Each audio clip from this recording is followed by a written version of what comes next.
नमस्कार। आज हम एक हालिया घटना पर बात करने जा रहे हैं जो चौधरी चरण सिंह हरियाणा कृषि विश्वविद्यालय यानी CCSHU बावल में हुई। जी। हमारे पास जो जानकारी आई है वो हरियाणा कांग्रेस ने एक्स पर कुछ रिपोर्ट साझा की हैं, उन पर आधारित है।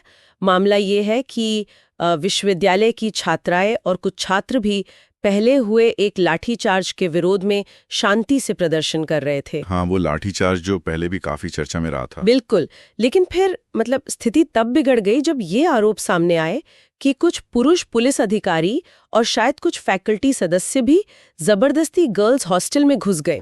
तो चलिए आज जरा इसी घटना को, इसके पीछे क्या है और क्या सवाल उठ रहे हैं, इस पर थोड़ी गहरी चर्चा करते हैं। बिल्कुल। और देखिए, सबसे पहली बात जो ध्यान में आती है वो ये कि गर्ल्स हॉस्टल में इस तरह का प्रवेश, अगर ये सच है तो ये स्थापित नियमों का साफ साफ उल्लंघन है। भारत में आमतौर पर ऐसे नियम हैं, जो महिला छात्रावासों में पुरुषों के प्रवेश को नियंत्रित करते हैं। बिना विशेष इजाजत या महिला अधिकारियों की मौजूदगी के प्रवेश प्रतिबंधित होता है जी। और ये बात सिर्फ नियम तोड़ने तक ही सीमित नहीं है।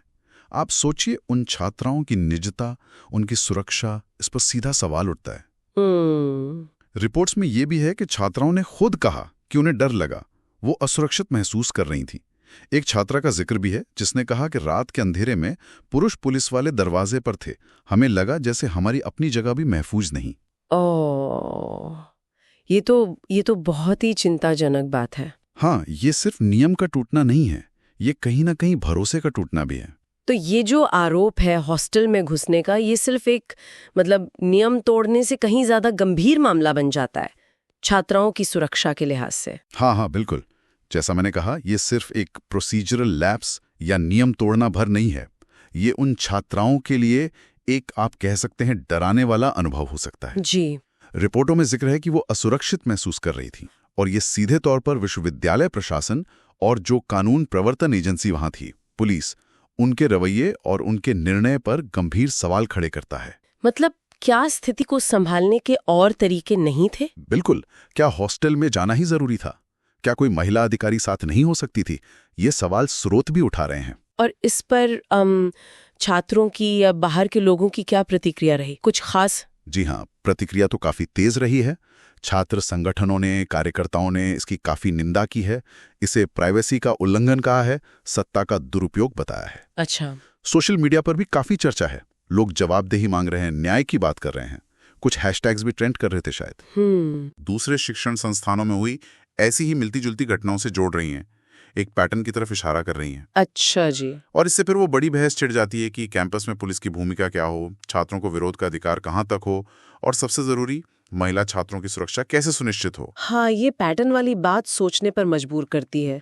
तो अगर हम संक्षेप में देखें तो ये CCSHU बावल की जो कथित घटना है, ये सिर्फ एक स्थानीय प्रदर्शन और उसके नतीजों तक सीमित नहीं है। नहीं, बिल्कुल नहीं। ये तो छात्र सुरक्षा, निजता का अधिकार, खासकर महिला छात्राओं का सुरक्षित महसूस करने का अधिकार और कैंपस जैसी जगहों पर अधिकारियों की शक्तियों की सीमाएं, इन जैसे कई ज्यादा बड़े मुद्दों को छू रही है।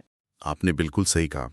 ये वाकई हमें सोचने पर मजबूर करता है कि हमारे शिक्षण संस्थान, जो ज्ञान और विकास की जगह होनी चाहिए, वहाँ सुरक्षा और छात्रों के अधिकारों, खासकर छात्राओं के अधिकारों और उनके सम्मान के बीच वो सही संतुलन कैसे बने।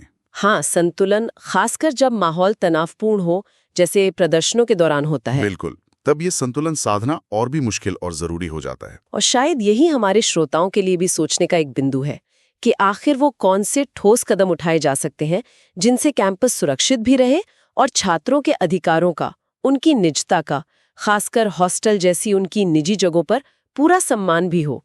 तनाव के पलों में भी ये कैसे सुनिश्चित किया जा सकता है, जरूर सोचिएगा।